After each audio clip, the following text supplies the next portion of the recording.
मी असं म्हणेन का हे 1-2 दिवस ते 8 महिन्यापूर्वीपासून मुंबई महाराष्ट्राच्या नव्हे तर राष्ट्रीय सचिव विनोद तावडेजींना मी प्रत्यक्ष भेटून त्यांना सांगितलं होतं.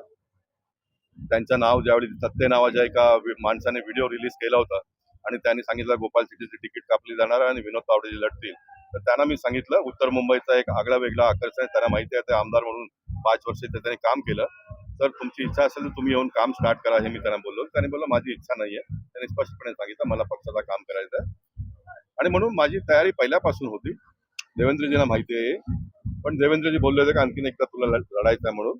आणि पक्षाने सांगितलं असतं तर मी लढलो असतो, परंतु तिकीट नाही मिळालं त्याचा मला एक क्षणही कधी मनात असं वाटलं नाही. कारण मला जे जनतेने नागरिकांनी जो सन्मान दिला त्याच्यासमोर एक तिकीट काहीच नाही, माझ्यासाठी काहीच नाही. आणि म्हणून त्या दिवसापासून आज माझा ऑफिस एक दिवस बंद झालेलं नाही. पियुष गोयलजींच्या प्रचार फेरीमध्ये मी जे फिरलो ते तुम्हाला आता मी दाखवतो. हात माझा आता 8 दिवसात ते गोरा झाला, हे एवढा काला झालाय सर्व माझा हात. हे बघा, अजून हा कलर बघा आणि हा कलर बघा, हे आता एकदम काला झालेला आहे. माझी बायको घाबरली, डॉक्टरकडे जा. मी बोललो नाही, उन्हात फिरून झालाय. सर, तुमच्या भाषणामध्ये अनेक ठिकाणी असं जाणवलं की तुम्ही पार्टी अंतर्गत आणि बाहेरच्या पार्टीच्या लोकांवरती नाराज आहात. असं खरंच कुठेतरी आहे का? पार्टीच्या लोकांवरती अजिबात नाराज नाहीये, परंतु नागरिकांना सुविधा मिळत नाही. माझी खंत आहे. स्वातंत्र्याच्या 75 वर्षानंतर मुंबई शहरामध्ये SRA सारखी योजना विनामूल्य, सरकारला 1 रुपयाचा खर्च नाहीये. राजकीय पक्षातले लोक अडवून ठेवतात, निवडून आलेले लोक अडवून ठेवतात. त्याची मला वेदना आहे, त्याचा खंत आहे मला, आणि त्याचा उहापोह मी येणाऱ्या काळात करणार. तुम्हाला लोकांनी निवडून दिलं, लोकांना घर देण्यासाठी, लोकांना थांबवण्यासाठी नाही. तुमचा घर बनवण्यासाठी लोकांनी निवडून नाही दिलंय, लोकांचा घर बनवण्यासाठी दिलंय. आणि अशामध्ये कोणी जर व्यत्यय आणत असेल, अडथळा निर्माण करत असेल, तर आता मी मोकळा झालोय. मी सर्व त्याचा पंचनामा करण्याचं काम करेन. अजिबात लॉन्चिंग नाही करणार, अजिबात लॉन्चिंग करणार. 35 वर्ष मी या क्षेत्रात आहे.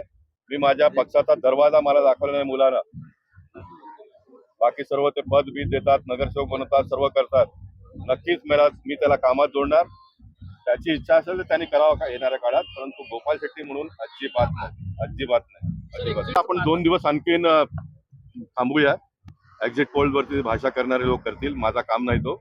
जो काय आकडा येईल तो आपण स्वीकारून जनतेची सेवा करूया. निवडून आलेले लोक करतील, मी निवडून आलो नसतो तरी मी करणार. लोकांची सेवा करू आपण. धन्यवाद. मी काय ज्योतिष नाहीये.